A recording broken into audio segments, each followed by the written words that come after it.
محرم کا تقدس، اس کی حرمت آپ علیہ الصلاۃ والسلام کے زمانے سے بھی پہلے کی چلی آ رہی ہے۔ یہودی 10 محرم کو روزہ رکھا کرتے تھے۔ آپ علیہ الصلاۃ والسلام مدینہ تشریف لائے، پتہ چلا کہ یہودی اس دن اس لیے روزہ رکھتے ہیں کہ ان کا نظریہ اور عقیدہ یہ ہے کہ موسیٰ علیہ الصلاۃ والسلام کو فرعون سے اس دن نجات ملی تھی،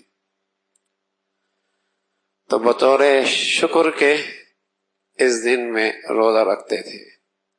تو پیارے رسول صلی اللہ علیہ وسلم نے فرمایا، حضرت موسیٰ علیہ الصلاۃ والسلام سے محبت کا تعلق ہمیں ان سے زیادہ ہے، ہم بھی روزہ رکھیں گے، لیکن جہاں یہودی رکھ رہے ہمارا روزہ ان سے قدرے مختلف ہوگا، ہم 9 اور 10 کو رکھیں گے یا 10 اور 11 کو، تاکہ عبادت میں بھی ان سے فرق ہو جائے۔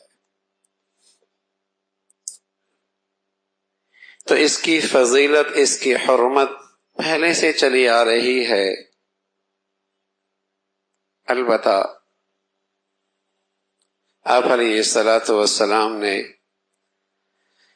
اس مہینے کے بارے میں 2 ہدایات دی ہیں۔ ایک ہدایت تو یہ دی کہ اس دن روزہ رکھا جائے، نہ رکھا تو گناہ کوئی نہیں، رکھ لیا تو ثواب بہت ہے۔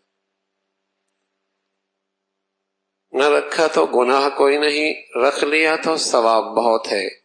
ترغیب یہ ملی کہ 9-10 رکھ لو یا 10-11 رکھ لو۔